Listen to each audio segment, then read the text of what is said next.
الحمد لله نحمده ونستعينه ونستغفره ونؤمن به ونتوكل عليه ونعوذ بالله من شرور أنفسنا ومن سيئات أعمالنا من يهده الله فلا مضل له ومن يضلل فلا هادي له ونشهد أن لا إله إلا الله وحده لا شريك له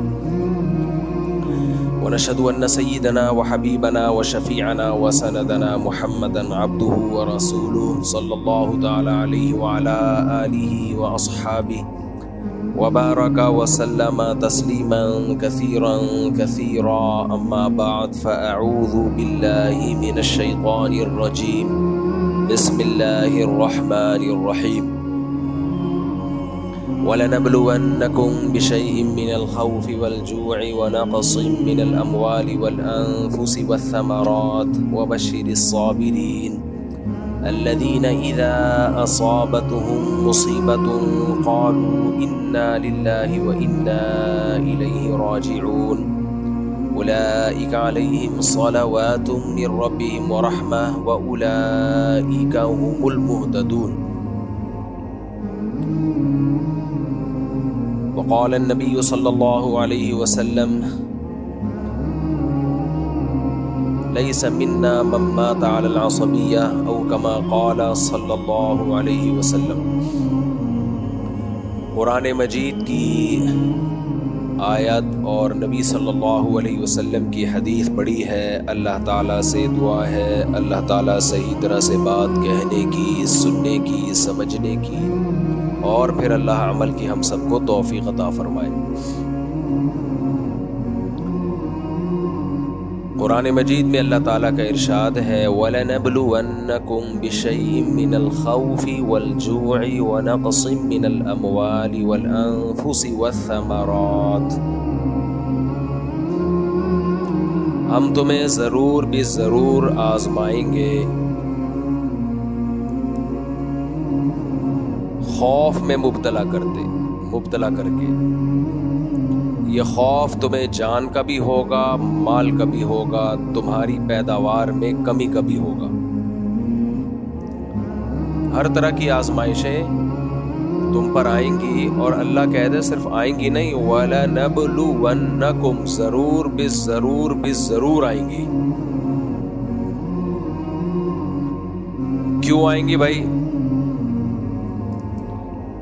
کیا معاذ اللہ یہ چاہتا ہے کہ دنیا میں فساد رہے، دنیا میں امن قائم نہ ہو، لوگ بھوک میں مبتلا ہوں، لوگ مسائل کا شکار ہوں؟ تو اللہ کو ان سب چیزوں سے کیا ملتا ہے بھائی؟ انسانوں کو پریشانیوں میں ڈال کے اللہ کو کیا فائدہ ہو رہا ہے؟ کیا والدین چاہتے ہیں کہ ان کی اولاد پریشانیوں میں رہے؟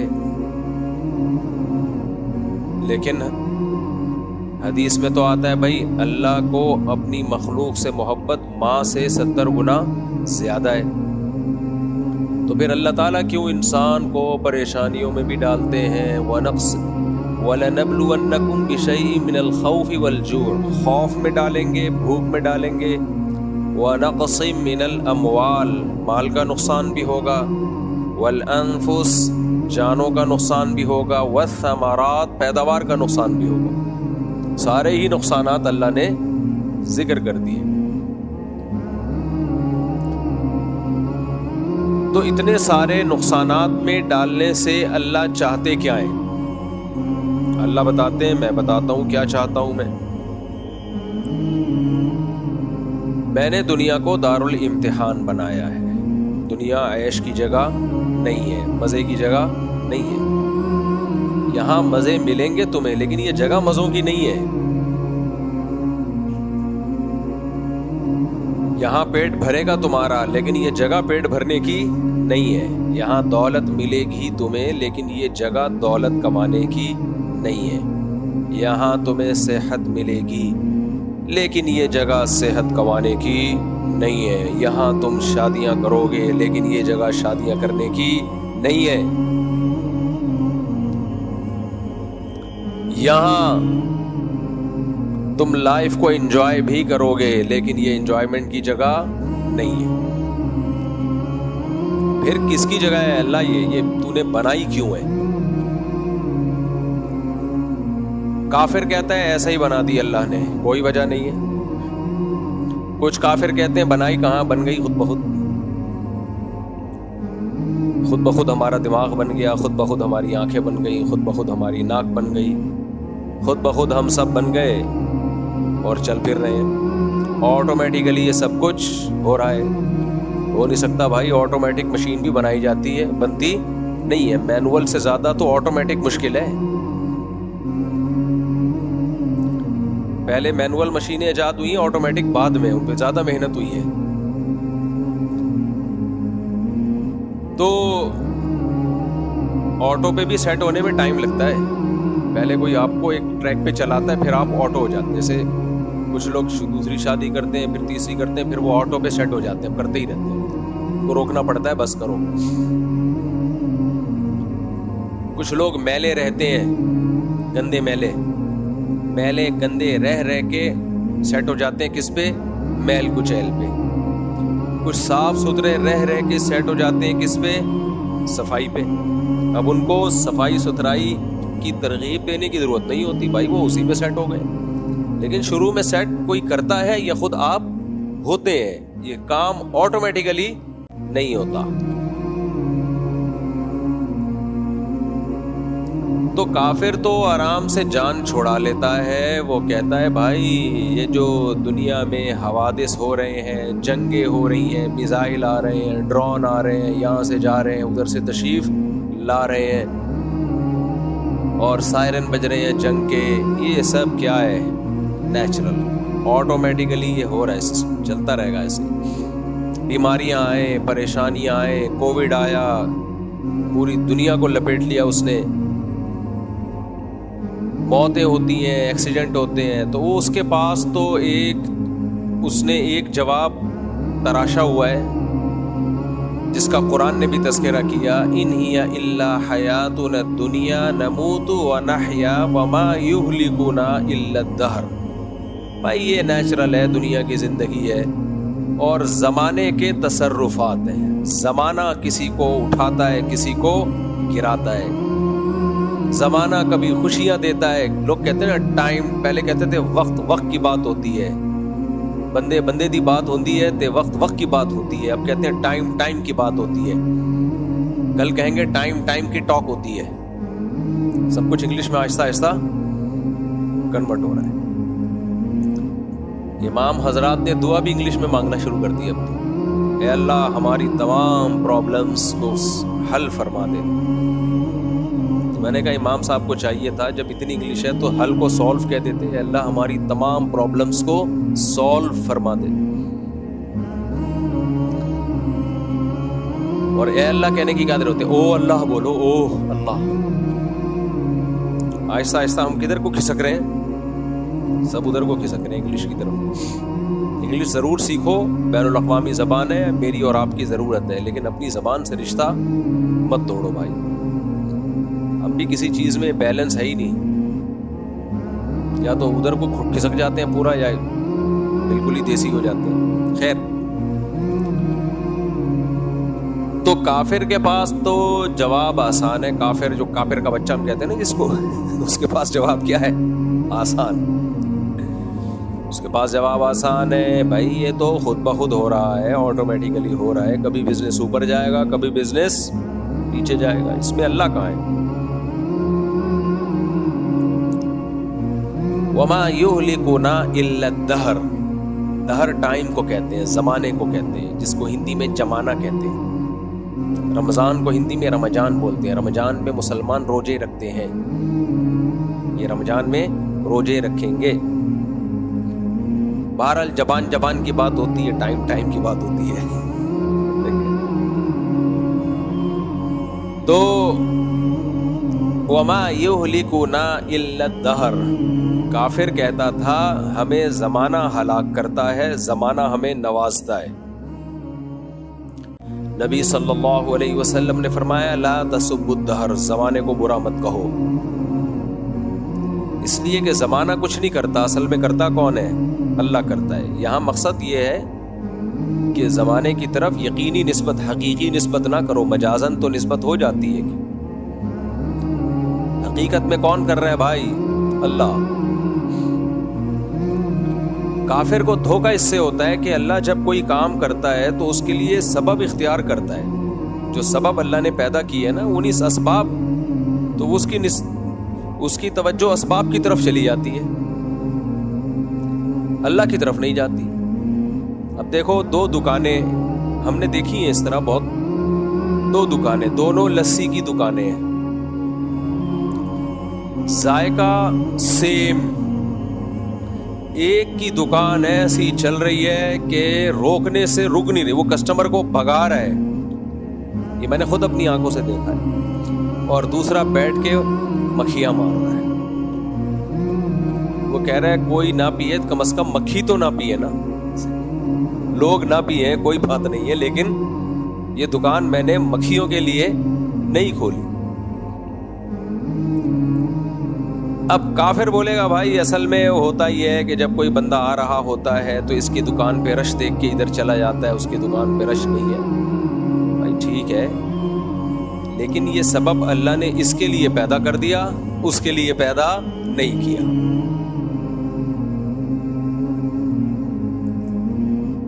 تو جو اللہ کو مانے گا وہ اللہ کی طرف نسبت کرے گا. ہم دن اور رات اپنے اسباب کو ٹوٹتا ہوا دیکھتے ہیں. میرے والد صاحب اکثر ایک واقعہ بیان کیا کرتے تھے. پاکستان نیوی میں ایک ہارٹ اسپیشلسٹ ڈاکٹر تھے، جو ہارٹ اسپیشلسٹ نہیں بلکہ ہارٹ اسپیشلسٹ کے ٹیچر تھے. یعنی جو اسپیشلائزیشن کر رہے تھے ان کو پڑھایا کرتے تھے. کتنے بڑے اسپیشلسٹ ہوں گے. اور وہ ڈائیگرام بنا کے، پوری تصویر بنا کے سمجھا رہے تھے کہ دیکھو ہارٹ اٹیک ایسے ہوتا ہے اور اس سے بچنے کی یہ تدبیریں ہیں. والد صاحب نے بتایا کہ ٹیچنگ کے دوران، پڑھانے کے دوران ان کو اٹیک ہوا اور ان کی ڈیتھ ہو گئی. لو بھیا کر لو کیا کرنا ہے. ڈاکٹر ہمیں کہتے ہیں اپنا کولیسٹرول چیک کر کے رکھو، کروانا چاہیے بھائی. 40-50 سال کے بعد مسائل آتے ہیں. بلڈ پریشر چیک کرو، ہر چیز تمیز سے چل رہی ہے. جو ڈاکٹر لوگوں کو کہتا ہے ظاہر ہے وہ خود بھی کر رہا ہوگا. اور جو ہارٹ اسپیشلسٹ ہے اس کی تو فیلڈ ہی یہی ہے. اس نے اپنا کولیسٹرول، خون میں کتنا گاڑھا پن ہے اور ECG اور یہ سارے ٹیسٹ کروا کے رکھے ہوں گے کہ نہیں رکھے ہوں گے؟ کیا خیال ہے بھائی؟ ایک دم رپورٹیں کلیئر. اور آپ ابھی پڑھا رہے ہیں کہ جی یہ بلاکیج ہوتی ہے، اس کا خیال کرنا چاہیے، پراٹھے نہیں کھانے چاہیے، فیٹ مت لو وغیرہ وغیرہ، چینی کم کرو. یہ سب وہ رپورٹیں وہیں دھری کی دھری رہ گئی اور وہ صاحب گرے اور ان کی ڈیتھ ہو گئی. یقیناً اس کا بھی کوئی سبب ہوگا، اس کا بھی کوئی سبب ہوگا، لیکن اس سبب کو پیدا کرنے والا کون ہے بھائی؟ اللہ ہے. سبب کیا ہوگا؟ ڈاکٹروں سے پوچھو تو کہتے ہیں کوئی کرنٹ آ رہا ہوتا ہے دل میں. وہ کرنٹ جیسے ہمارے یہاں لائٹ ایک دم چلی جاتی ہے نا، کوئی وجہ ہوتی ہے ہم لوگ کے یہاں لائٹ جانے کی؟ جنگ نہیں بھی ہوتی تو بھی لائٹ گئی بھی ہوتی ہے، جنگ نہیں بھی ہوتی تو بھی بتیاں بجھی بھی ہوتی ہے. تو ہمیں تو انڈیا سے ویسے بھی کوئی اس لیے مسئلہ نہیں ہے کہ یہ مسئلے تو ہم پہلے سے دیکھ رہے ہیں. ڈرون گر رہے ہیں، اللہ ہدایت دے مودی کو. تو لیکن اللہ سے جنگ کی تمنا نہیں کرنی چاہیے. لیکن کراچی نے اتنے دھماکے پہلے دیکھے ہیں، اتنے دھماکے دیکھے ہیں نا کراچی نے، تو ہمارا امیون سسٹم کافی اسٹرانگ ہوا ہے. تو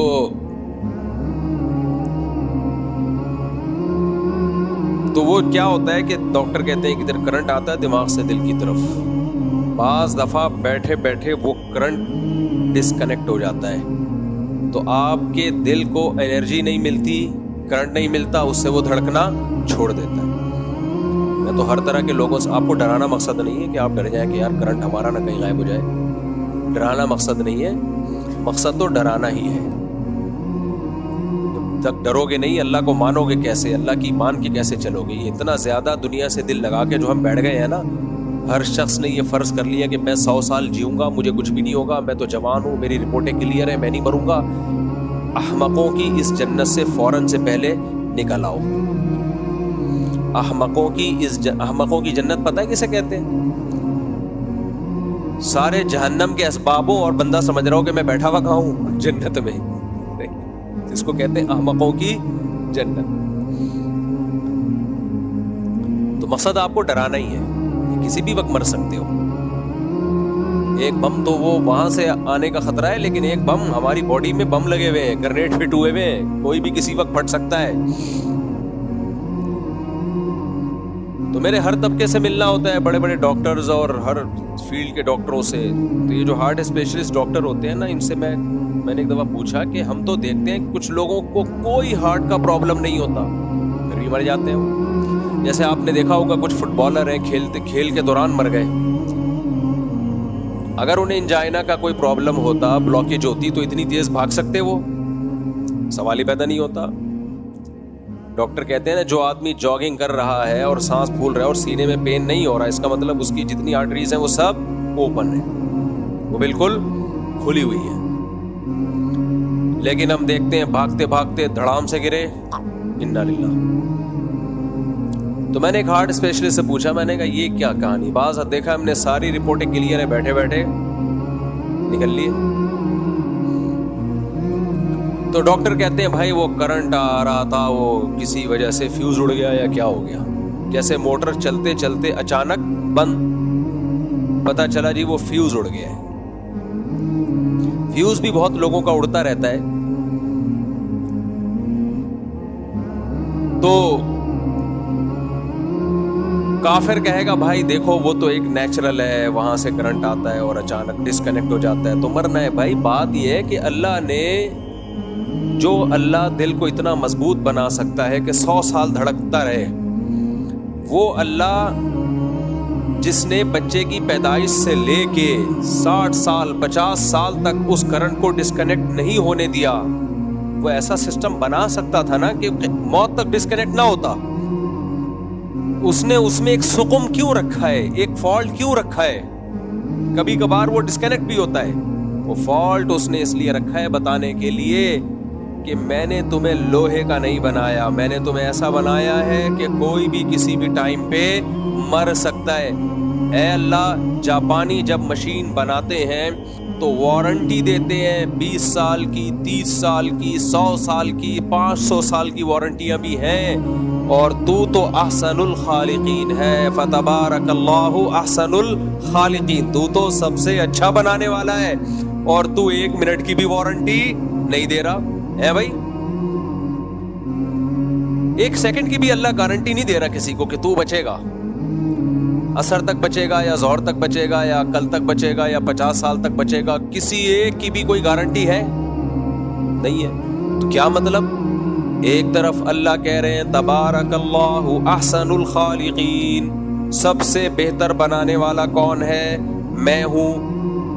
جاپان جب کوئی مشین بناتا ہے، روبوٹ بناتا ہے، ہو سکتا ہے ایسے روبوٹ بھی ہوں جن کی 100 سال کی گارنٹیاں ہوں۔ جاپان کا سائنسدان کوئی روبوٹ بناتا ہے تو 100 سال کی گارنٹی لے رہا ہے، اور اللہ انسان کو بنا رہا ہے 1 سیکنڈ کی بھی گارنٹی بولو نہیں۔ تو سمجھ میں نہیں آتا ہے اللہ تو ایک طرف تو کہتا ہے میں زیادہ بہتر بنانے والا ہوں، تو نے ایسی مشین بنائی 1 منٹ کی گارنٹی نہیں، بیٹھے بیٹھے مر جائے بندہ۔ تو اس کا جواب اللہ دیتا ہے کہ اگر میں تمہیں گارنٹی دے دوں کہ تم 100 سال جیو گے تو تم پھر انسان کے بچے بن کے زندگی نہیں گزارو گے، پھر تم انسان کے بچے نہیں بنو گے، پھر تم بولو گے جس 99 سال کے بعد ہم توبہ کریں گے، پھر تم بولو گے اچھا بھی 100 سال تو اللہ نے گارنٹی دی ہوئی ہے، تو ٹھیک ہے 99 سال، بلکہ 99 بھی نہیں، جب 99 سال 11 مہینے 30 دن کے ہو جائیں گے، 31واں دن جو دسمبر کا 1 دن رہ جائے گا، اس کے بھی 24 گھنٹوں میں 23 گھنٹے 59 منٹ 59 سیکنڈ کے بعد توبہ کریں گے ہم۔ کیا خیال ہے بھائی؟ ابھی مجھے اور آپ کو بتا دیا جائے ہم نے 100 سال زندہ رہنا ہے تو ایک دم سے ہمارا لائف اسٹائل چینج. یار 100 سال تو پھر دیکھیں گے یار, آخر میں سوچیں گے کیا کرنا ہے, ابھی تو عیش کرو, عیاشی کرو. ہمارے ایک دوست تھے, کلاس فیلو تھے, کلاس فیلو تو نہیں بس دوست تھے, تو انہوں نے 20-22 سال میں داڑھی واڑی رکھ لی ماشاءاللہ. تو ایک بندے نے ان کو بلا کے میرے سامنے بولا, یار ابھی تمہاری جینے کی عمر ہے, تم لونڈے لپاڑے ہو, تم لڑکے ہو, اب اسے تم نے کیا داڑھی واڑی رکھ لی, ٹوپی پہن لی, اب یہ عیاشی کرو, دنیا میں گھومو پھرو, یہ تو آخری عمر کے کام ہیں, آخری عمر کے دھندے ہیں. جب تھوڑے ایجڈ ہو جاؤ گے اس وقت یہ چیزیں اچھی لگتی ہیں. ابھی کیا کرو, عیش. لوگ کہہ رہے ہوتے ہیں بیٹا ابھی تمہاری عمر ان چیزوں کی, کہتے ہیں نا بیٹا ابھی تمہاری عمر صوفی بننے کی نہیں ہے, یہ جب دادا نانا بن جاؤ گے تو کرنا. اور دادا نانا تو کم وقت بنتا کہاں ہے, شادی 40 سال میں کرے گا تو نانا دادا کدھر بنے گا. وہ دادے نانے ونس اپون اے ٹائم ہوا کرتے تھے, جب ٹائم پہ شادیاں ہوتی تھیں. جوانی میں دادا بنتا تھا, محلے کا دادا ہو جاتا تھا تھوڑے دنوں میں. ابھی تو دادا مارکیٹ سے ویسے بھی شارٹ ہے اور ویسے بھی شارٹ ہو رہے ہیں. ویسے شارٹ کا مطلب یہ کہ بننے سے پہلے فوت ہو جاتے ہیں, اور ویسے شارٹ کا مطلب دوسرا والا ویسے جو میں نے بولا اس کا مطلب جو بنتے ہیں ان کی صحتیں اس قابل ہے ہی نہیں کہ وہ زندہ رہیں, بس ان کو پوتے کی اطلاع ملتی ہے اور وہ دنیا سے چلے جاتے ہیں کیونکہ صحتیں ایسی ہو گئی ہیں. پراٹھے پھوڑ پھوڑ کے اور بریانیاں اور وغیرہ وغیرہ پھوڑ پھوڑ کے. خیر, تو اللہ تعالی انسان کی باڈی کی گارنٹی نہیں لیتے. کتنا بڑا پہلوان ہو, کتنا صحت مند ہو. ابھی 2-4 سال پہلے کوئی بہت بڑا باڈی بلڈر تھا, جم میں ہی اس کی ڈیتھ ہوئی ہے. تو جم میں ایکسرسائز کے دوران ڈھل گئے. اچھا, ہم لوگ کیا جم میں دنیا سے جانے کا خطرہ زیادہ ہوتا ہے.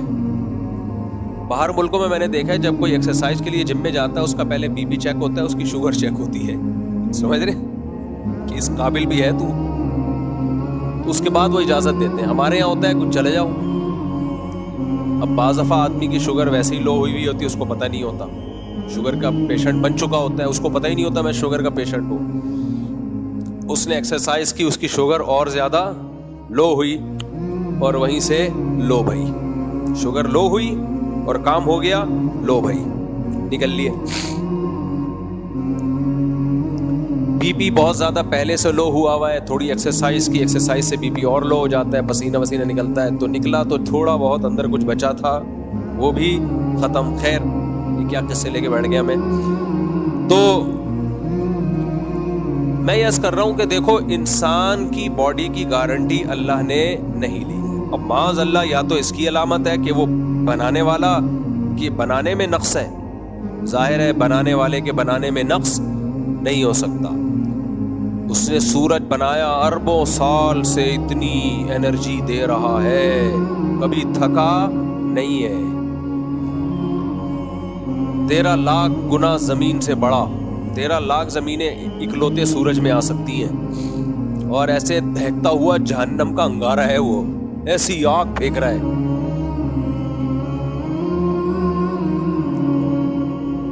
لوہا پگھل جاتا ہے, کیا ٹیمپریچر ہے لوہے کے پگھلنے کا؟ 50-55. تو پانی نہیں ابلتا 50-55 پہ, خیر 460 ڈگری پہ. بھائی صحیح نالج دینا, پھینکنا نہیں. وہ 5 لاکھ ڈگری سینٹی گریڈ سورج کا ٹیمپریچر. پگھلنے کا لفظ ہلکا ہے, ایسا تباہی مچا دے کہ برباد کر دے. تو اللہ نے بنایا وہ, اور پتہ نہیں کہاں سے اس میں گیس آ رہی ہے. دیکھو ہمارے ہاں گیس آتی نہیں ہے, بل بہت آتا ہے. ایک صاحب کے یہاں بہت زیادہ گیس کا بل آیا, کہتے ہیں کہ جہنم سے کنیکشن لے لیا کیا. پاکستانی قوم جو ہے باتوں میں بہت تیز ہو گئی. ہم نے کوئی جہنم سے تھوڑی کنیکشن لیا ہے بھائی, جتنا بل بات. تو کتنا ایندھن اللہ نے سورج میں ڈالا,